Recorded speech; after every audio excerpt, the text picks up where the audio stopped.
감사합니다. 오늘 함께 보실 말씀은 누가복음 1장 5절로 20절까지 말씀입니다.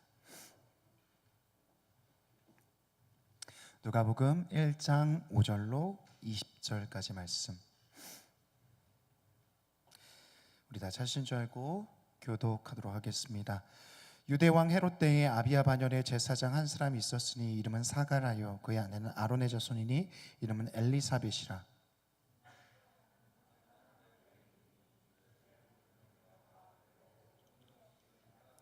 엘리사벳이 잉태를 못함으로 그들에게 자식이 없고 두 사람의 나이가 많더라.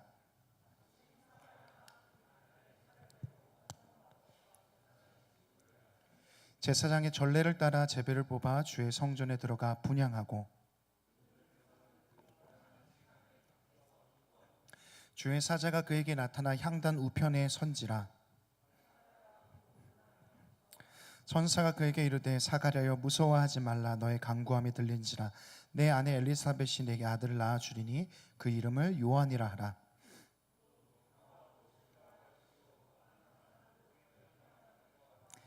이는 그가 주 앞에 큰 자가 되며 포도주나 독한 술을 마시지 아니하며 모태로부터 성령의 충만함을 받아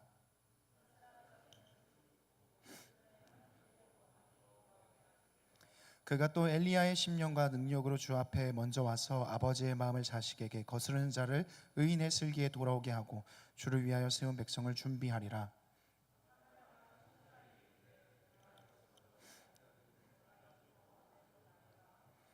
천사가 대답하여 이르되 나는 하나님 앞에 서 있는 가브리엘이라. 이 좋은 소식을 전하여 내게 말하라고 보내심을 받았노라. 보라, 이 일이 되는 날까지 내가 말 못하는 자가 되어 능히 말을 못하리니 이는 내가 내 말을 믿지 아니함이거니와 때가 이르면 내 말이 이루어지리라 하더라. 아멘. 벌써 12월입니다. 날씨가 많이 추워지고 눈도 오고 그러죠. 12월이 되면 뭐 어떤 것들이 생각나십니까? 그렇죠. 12월은 연말이기도 하고요.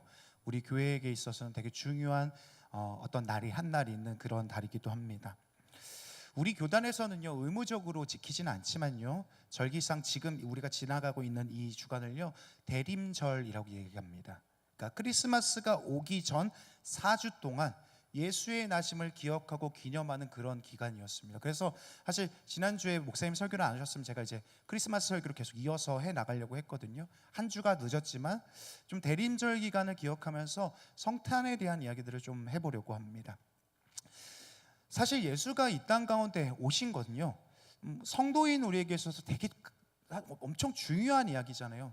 어쩌면 가장 중요하다라고 할 수 있겠죠. 근데 언젠가부터 크리스마스는 성도에게조차 또 교회에게도 그렇게 예수가 떠오르지 않은, 혹은 별 감흥이 없는 그런 날이 된 것 같습니다.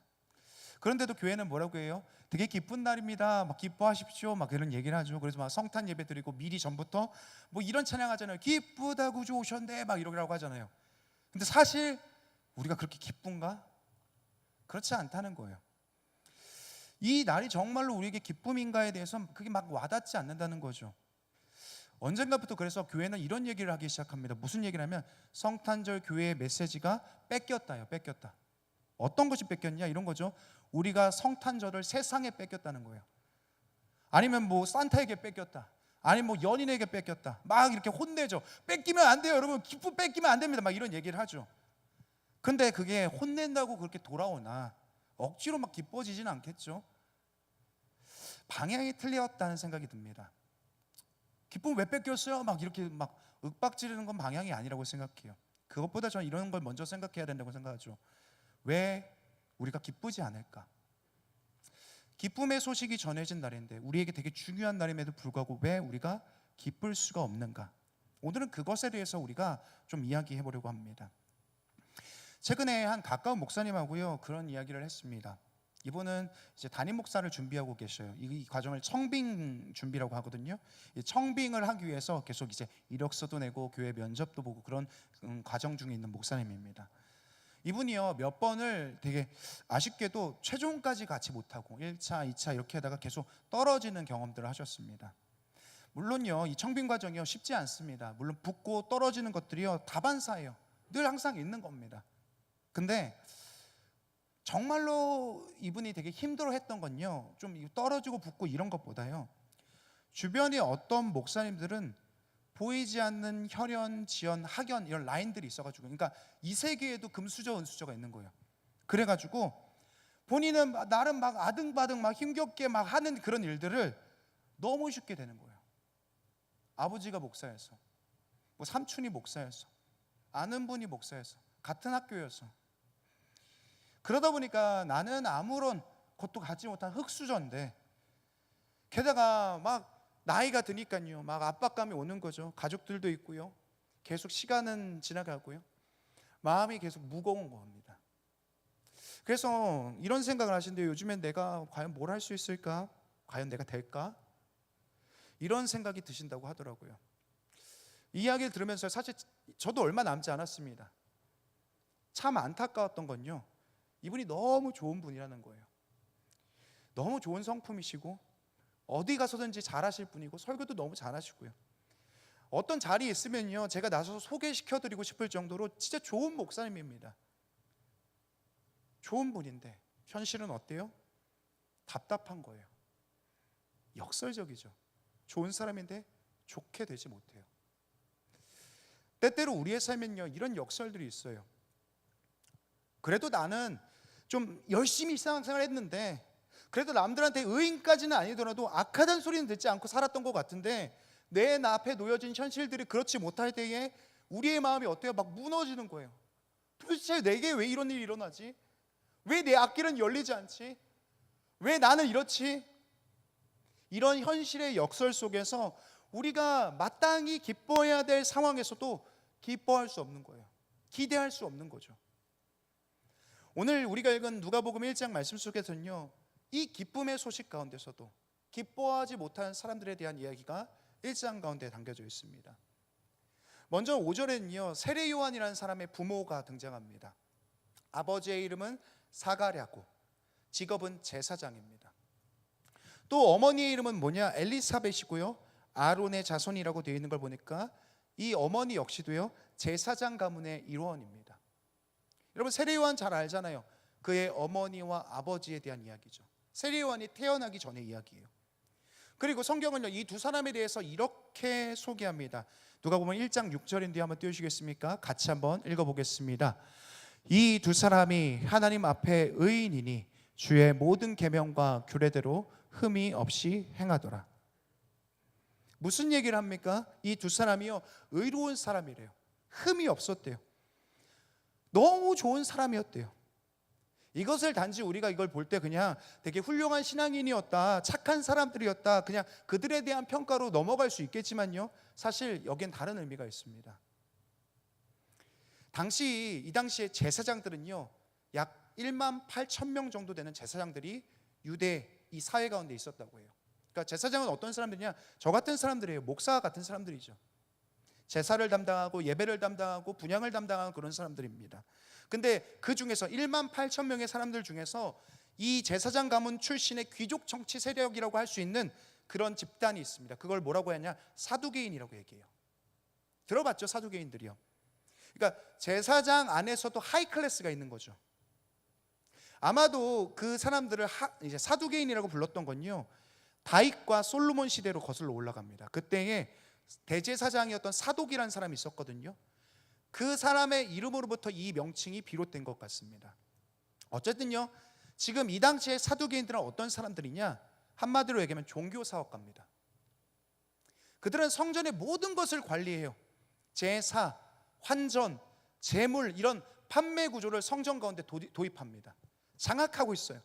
성전 앞에서 어떤 일을 해요? 비둘기와 양을 팔아요. 환전상을 운영해요. 성전세를 거둬요. 그리고 재물을 보고 합법, 불법 이걸 정해줘요. 그래서 불법이다, 돈 주잖아요. 그럼 합법으로 바꿔줘요. 이런 부정 개입들 가운데 있었죠. 이 사두개인들이 하는 일들은 뭐냐? 한마디로 얘기하면요, 돈 되는 일들이었습니다. 그 자리에 그들이 있었죠. 또 이 당시의 대제사장들은 로마 총독이 임명합니다. 그러니까 사두개인들은 로마에 뇌물을 주고 그 자리를 계속해서 독점해 왔습니다. 그렇게 얻은 이제 성전의 대표 자리를 통해서 엄청나게 현금을 많이 뽑아먹고 그것에 관련 사업들을 계속해서 일으켜서 부를 축적해오는 이들이 이 사두개인이라는 사람들이라는 거죠. 그랬던 사두개인들 가운데, 제사장 그룹 가운데 이 두 사람은 어땠다고요? 의로웠다, 흠이 없었다. 아주 특별한 얘기를 하고 있죠. 되게 특별한 사람들입니다. 그런데 이런 의로운 사람들에게 역설이 있습니다. 7절 때문입니다. 한번 띄워주시겠습니까? 제가 한번 읽어드릴게요. 엘리사벳이 잉태를 못함으로 그들에게 자식이 없고 두 사람의 나이가 많더라. 이렇게 괜찮은 사람들이에요. 이 부패한 세상 속에서 의로웠던, 율법을 지켰던 사람들인데 어때요? 자식이 없대요. 개역개정 성경은 뭐라고 얘기했냐? 불임이다 라고 이렇게 얘기합니다.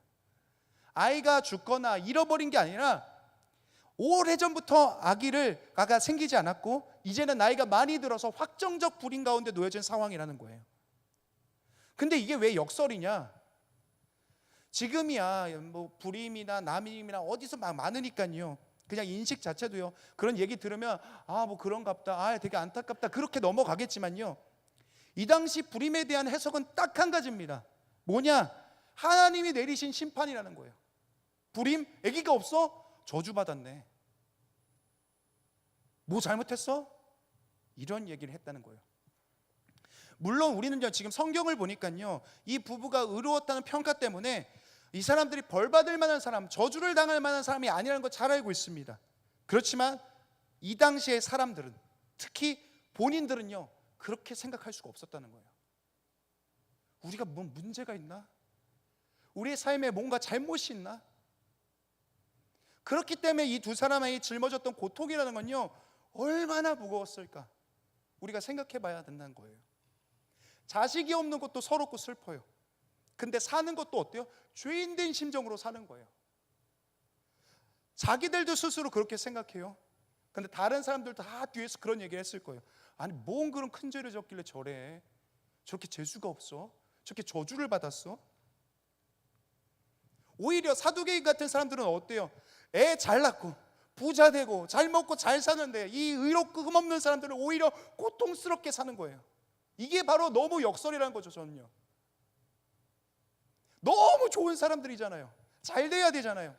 게다가 사가랴는 제사장이잖아요. 엘리사벳은 제사장 가문의 딸이잖아요.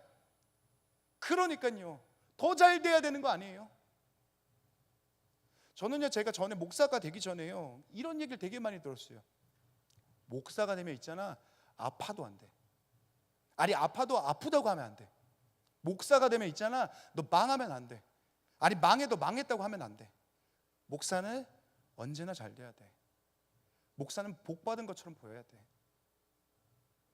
지금도 사람들의 인식 속에서도 그래요. 종교인에 대한 인식이요. 근데 그때 당시는 얼마나 심했겠습니까? 종교인은 반드시 잘 돼야 된다는 거죠. 그렇지 않으면 그 사람들에게 뭔가 문제가 있다는 거예요.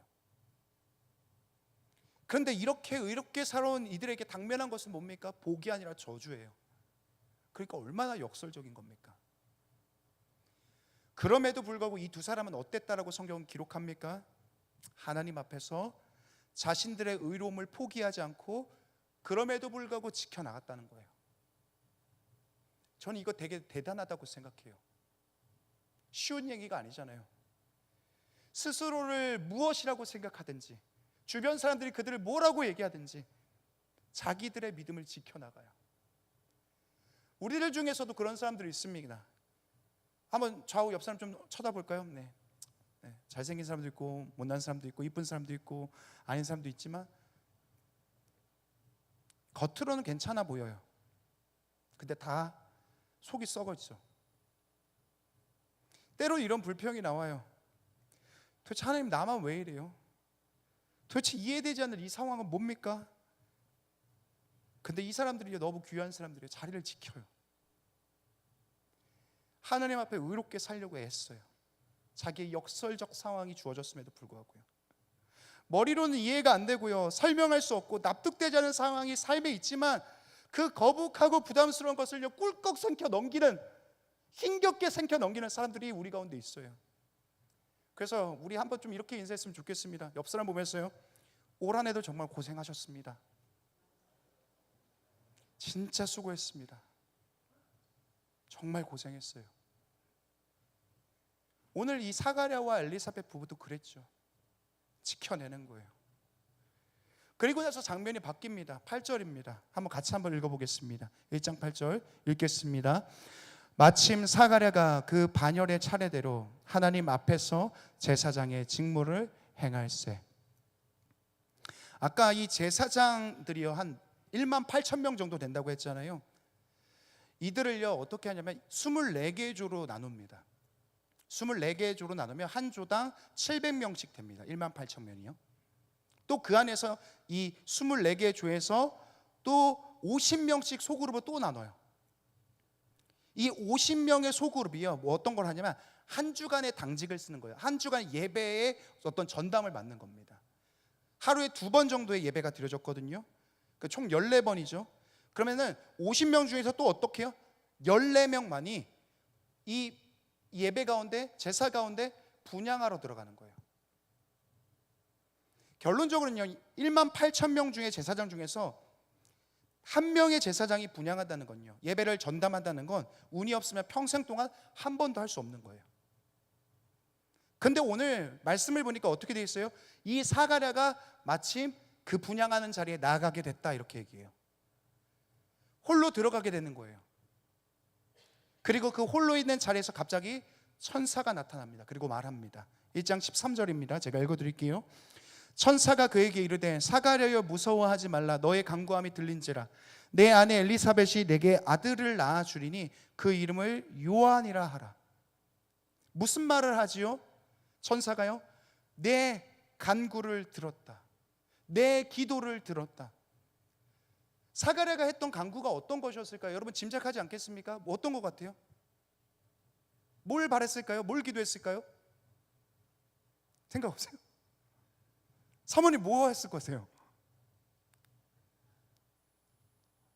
네, 맞아요. 그죠? 아들 주세요. 자식에 대한 간구였죠. 아들이든 딸이든 상관없이 어쨌든 하나님께서 주시길 원했죠. 근데 하나님께서 그것을 들으셨다는 겁니다. 그리고 나서 네가 아들을 낳을 것이다 하면서 그 이름을 요한이라 하라. 그리고 그 아이의 사명에 대해서 막 블라블라 막 얘기합니다. 엄청 좋은 얘기를 해요. 그런데 핵심은 이겁니다. 누가복음 1장 17절이거든요. 그 아이가 어떤 존재인지에 대해서 말합니다. 그가 또 엘리야의 심령과 능력으로 주 앞에 먼저 와서 아버지의 마음을 자식에게, 거스르는 자를 의인의 슬기에 돌아오게 하고 주를 위하여 세운 백성을 준비하리라. 되게 긴 얘기입니다. 세리요한이 어떤 아들일 것인지에 대해서, 자식일 건지에 대해서 얘기를 하는데 여기서 딱 한 가지만 기억하면 됩니다. 뭐냐? 엘리야란 단어입니다. 이게 왜요? 구약 말라기에 보면요 이런 예언이 있거든요. 말라기 3장 1절입니다. 제가 한번 읽어드릴게요. 만군의 여호와가 이르노라. 보라, 내가 내 사자를 보내리니 그가 내 앞에서 길을 준비할 것이요 또 너희가 구하는 바 주가 갑자기 그의 성전에 임하시리니 곧 너희가 사모하는 바 언약의 사자가 임하실 것이라. 언약의 사자. 사자는요 오늘날로 말하면 특사입니다. 어떤 대표자를 대신해서 먼저 보내는 사람을 사자라고 말하죠. 또 말라기 4장 5절에 이렇게 기록되어 있습니다.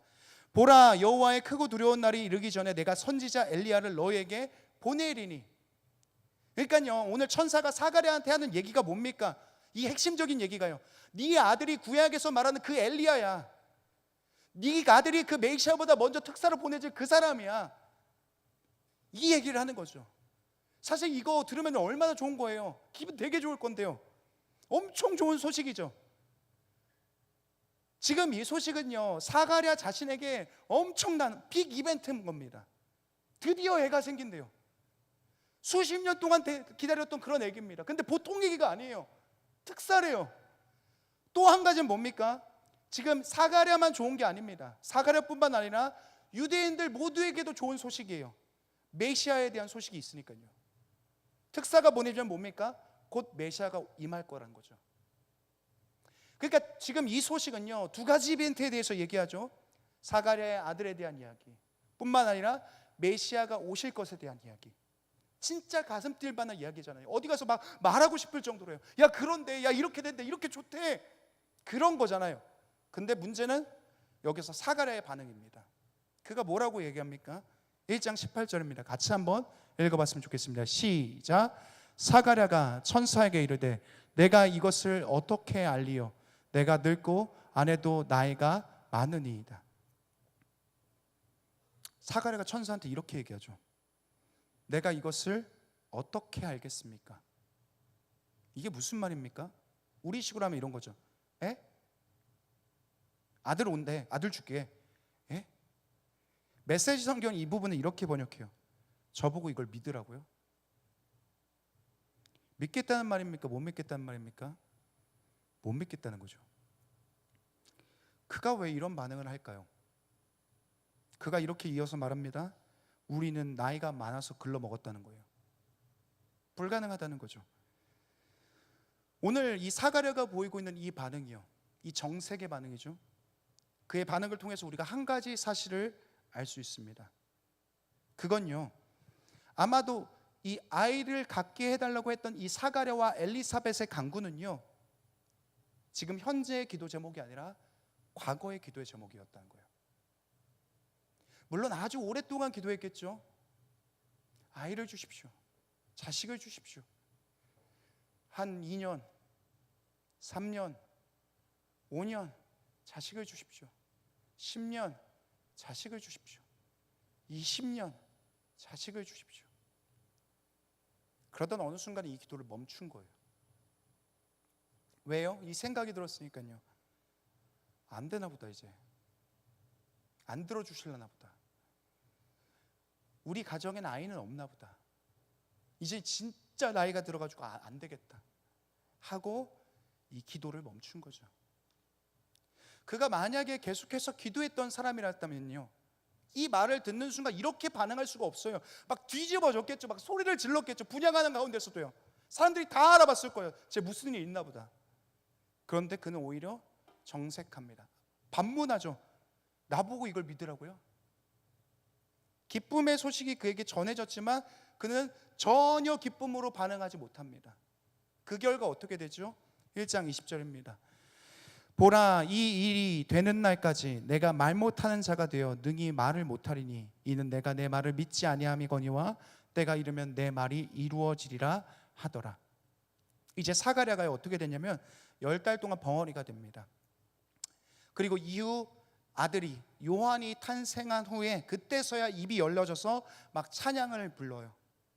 그런 장면이 나오지만 그날이 오기 전까지는 어떻게 돼요? 강제적인 침묵 속에서 살아가게 됩니다. 기쁜 소식을 들었지만 아무에게도 얘기할 수 없는 그런 사람이죠. 이거 뭐예요? 역설이죠. 기쁘지만 기뻐할 수 없고 그 소식을 전할 수도 없는 그런 사람. 오늘 누가가요, 이 사가랴를 통해서 말하고 싶은 한 가지가 있습니다. 이 사가랴를 통해서요. 그건 뭐냐?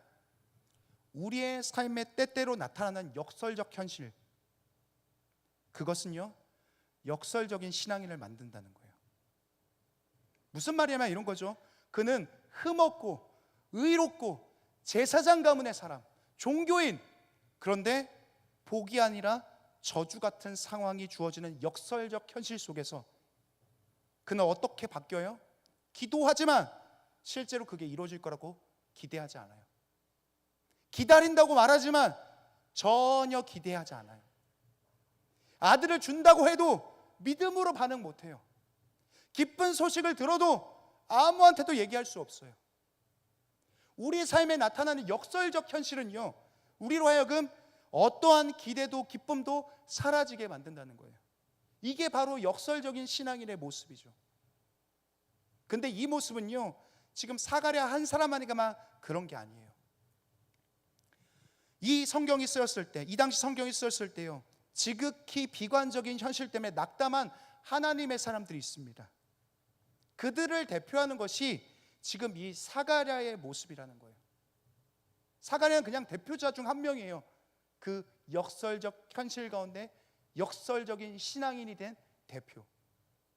그럼 누구일까요? 그 사람들은요, 5절을 한번 보겠습니다. 1장 5절입니다. 제가 읽어드릴게요. 유대왕 헤롯 때에 아비야 반열의 제사장 한 사람이 있었으니, 여기까지요. 뭐라고 시작합니까? 유대왕 헤롯 때에 이렇게 시작해요. 성경에서 어떤 시기를 말하는 건요, 단순히 이게 몇 년도다 이 얘기를 하고 싶은 게 아니에요. 어떤 상황이었는지, 어떤 때였는지, 어떤 분위기였는지 이걸 보여주고 싶은 거예요. 오늘 유대왕 헤롯 때라고 얘기하는데요, 이것은요 많은 것을 함축하지만요 한마디로 얘기하면 이겁니다. 고통의 시기였다 이거예요. 여러분 아마 헤롯이라는 사람을 알 겁니다. 누구죠?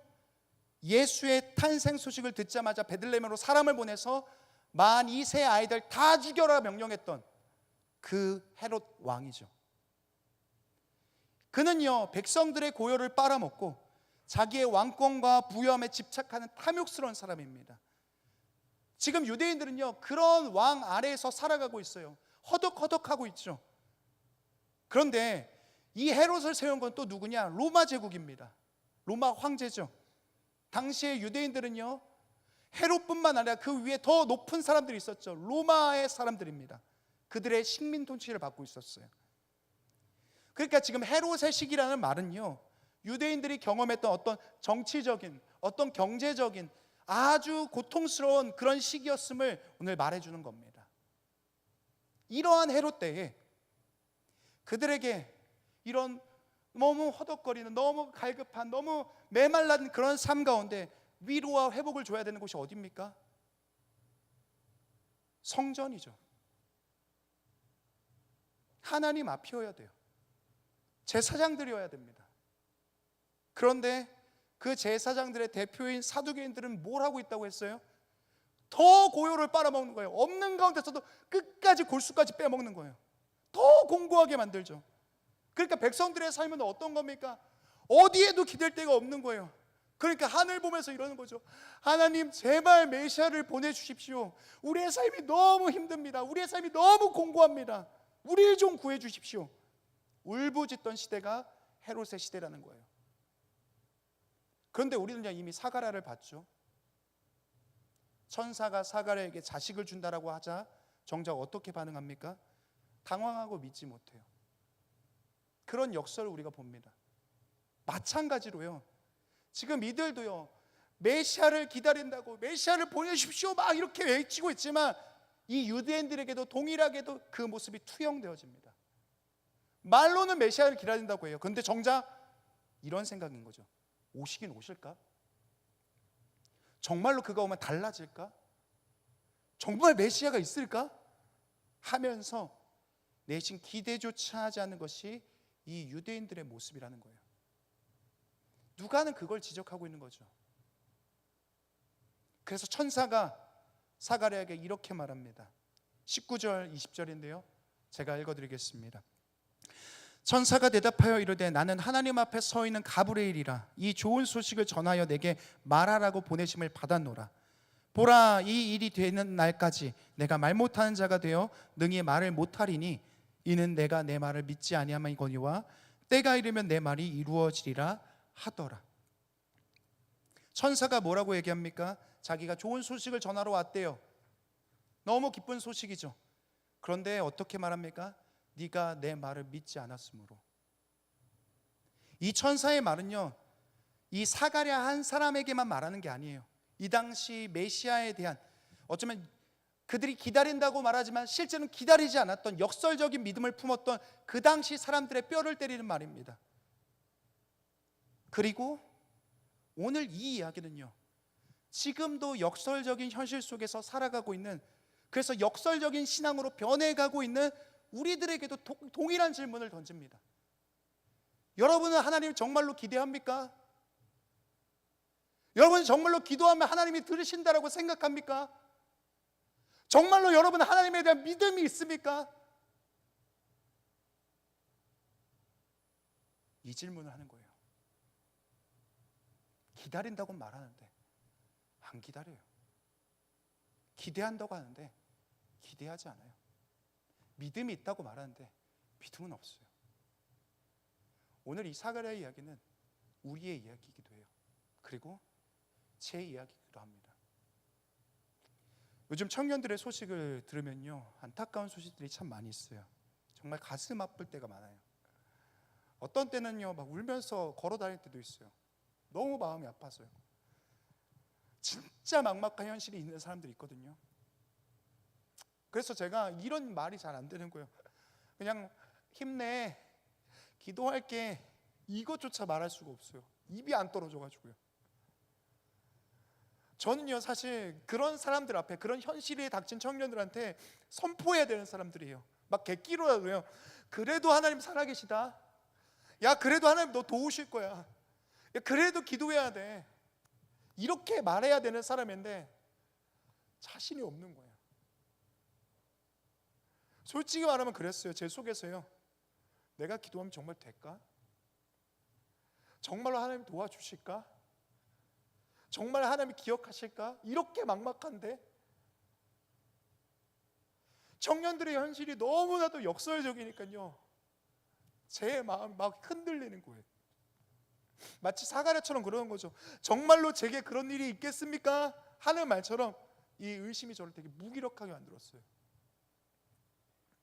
우리는 이런 상황들이 종종 접하게 되죠. 그래서 때로는요, 기도할 힘조차 잃어버릴 때가 있어요.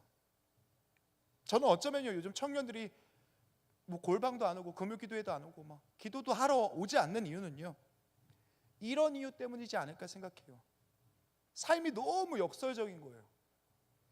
그 속에서 희망과 기대를 잃어버렸기 때문이죠. 그러니까 차라리 예수를 안 믿었으면 몰라요.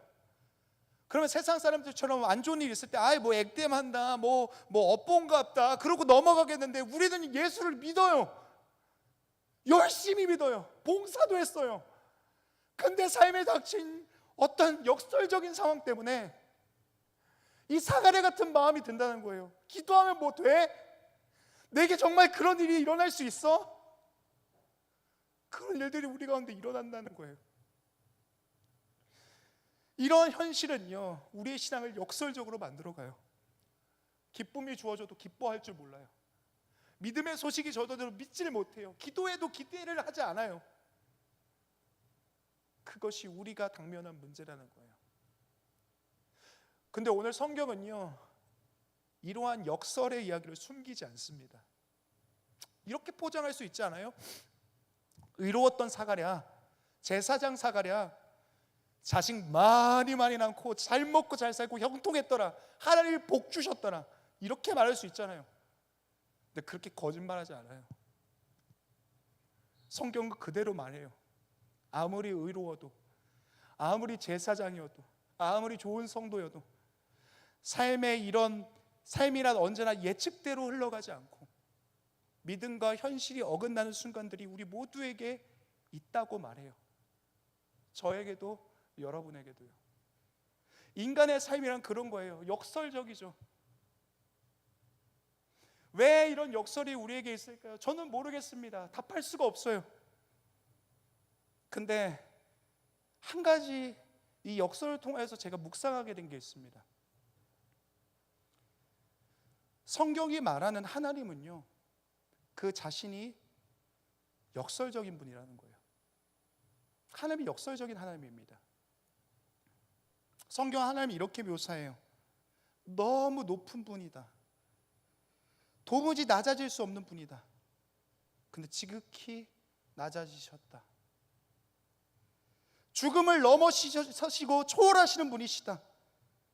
그런데 십자가에서 기꺼이 죽음을 경험하셨다. 도무지 죄가 없을 뿐이다. 그럼에도 그가 죄인의 자리에 서셨다. 성경은 하나님을, 예수님을 어떻게 표현해요? 역설로 표현해요. 중요한 건 뭡니까? 그가 그럴 필요가 없다는 거예요. 신이니까요, 하나님이니까요, 그렇지 않아도 될 수 있는 분이 그런 결정을 하셨다는 거예요. 역설의 삶으로 들어오셨다는 거예요. 왜죠? 왜 그렇게까지 하십니까? 이 이해할 수 없는 이 역설의 선택에 대해서 한 가지 때문이라고 얘기합니다. 그가 우리를 사랑하셨다. 그가 우리를 사랑하셨기 때문에 이 역설로 들어오신다. 사랑이라는 것은요, 본래 역설적입니다. 여러분도 자녀를 키워보면요, 이 역설적 사랑을 경험하게 될 거예요.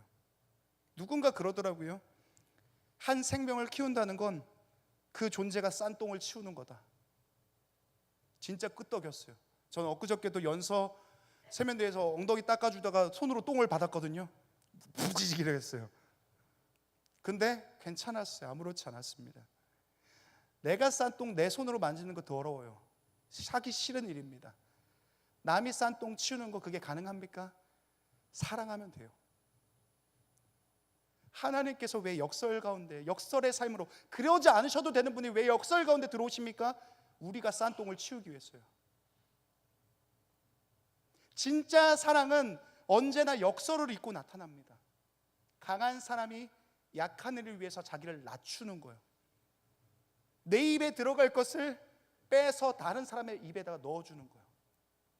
상처받을 걸 알면서 마음을 여는 거예요. 나보다 남을 앞세우는 거예요. 그렇기 때문에 사랑 때문에 낮아지고, 사랑 때문에 죽음을 경험하고, 사랑 때문에 죄인의 자리로 내려오신 하나님이라고 성경은 말하고 있죠. 그래서 성탄은 뭡니까? 십자가는 뭡니까? 부활은 뭡니까? 다 역설의 사건이에요. 말도 안 되는 얘기인 거예요. 역설적인 우리를 위해서 그가 역설적이기를 결정하셨죠. 선택하셨어요. 아까도 얘기했지만 왜 우리의 삶이 역설일까요? 몰라요. 하지만 우리는 우리의 인생 가운데 닥쳐지는 역설을 통해서 하나님을 알게 돼요. 하나님의 사랑이 뭔지를 배우게 돼요. 고난 가운데 성숙이, 눈물이지만 기쁨을, 약하지만 은혜를, 이 모든 것들을 하나님, 우리의 삶에 닥쳐진 역설을 통해서 하나님이 경험하셨던 것들이 무엇인지를 우리가 배워나가고 그 모습을 닮아가게 돼요. 그리고 마침내 이 역설이 우리를 구원으로 이끌어가요. 왜냐하면 역설이야말로 하나님이 우리를 사랑하신 사랑의 언어니까요. 또 한 가지 중요한 것은 무엇입니까? 오늘 사가랴라는 사람은요, 포기했던 사람입니다. 자기의 삶에 어떤 것도 일어날 거라고 생각하지 않았어요. 그래서 그는 기도를 멈췄죠. 그에게 주어진 기쁜 소식을 믿지 못합니다. 사가랴뿐만 아니라 이 시대에 많은 사람들이, 이 헤롯의 시기를 살아갔던 유대인들조차 메시아를 기다리는 일들을 멈추고 막상 그날이 온다는 소식 가운데 기뻐하지 못했던 유대인들이 있습니다. 근데 하나님은 어때요? 그들이 멈췄어도, 그들이 더 이상 기대하지 않았어도, 오늘 본문 가운데 나타난 하나님은요, 분명히 그들의 기도를 들으시는 분이라는 거예요. 그들은 포기했지만 하나님 포기하지 않았어요. 그들은 기도를 멈췄지만 하나님 계속해서 기억하고 계세요. 믿음으로 반응하지 못했지만 하나님은 사가랴에게 아이를 주셨고 세상에는 메시아를 보내셨습니다. 때로는 우리가 의심해요, 불신해요, 믿음을 잃어버려요. 그렇지만 하나님은 어떻다는 거예요? 하나님은 그 신실하신 성품대로 그 약속을 계속해서 성실하게 이루어 가신다는 거예요. 그게 하나님이라는 것을 우리에게 보여줍니다. 사랑하는 청년 여러분, 올 한 해 어떠셨습니까? 오늘 사가랴가 그랬던 것처럼 우리의 지금의 시기는 어쩌면 역설일지 모르겠어요. 헤롯의 시기 같은 거죠. 기도도 하고 바래도 보고 그리고 기다려도 보지만 두터운 현실 앞에서 여지없이 무너져 있는 우리를 발견하게 돼요. 그 속에서 여러분은 어떻게 반응하고 계십니까? 역설의 삶 속에서 그저 하나님을 향한 원망과 불평으로, 그럴 수도 있겠죠. 그렇지만 저는요, 이 역설의 시간을 통해서 우리 가운데 역설로 들어오신 하나님의 사랑, 그 십자가와 부활과 또한 성탄, 태어나심을 통해서 우리에게 보여주셨던 그 낮아지심이 무엇인지, 그 고통을 경험하심이 무엇인지, 죽음을 경험하심이 무엇인지를 우리가 그의 역설을 통해서, 우리의 역설을 통해서 그의 역설을 배웠으면 좋겠습니다. 또 한 가지는요, 하나님은 이 역설의 시대를 살아가는 우리의 신음을 기억하세요. 때로는 우리가 의심하고 불신할지라도 하나님은 하나님의 때에 가장 좋은 것으로 우리를 향한 당신의 약속을 지켜나가시는 분이라는 겁니다. 차가운 역설의 현실 속에서 우리의 믿음을 잃어버리지 말고 그 자리에서 하나님을 바라볼 수 있는 여러분의 신앙이 되길 간절히 소원합니다. 우리 함께 찬양하고요, 기도했습니다.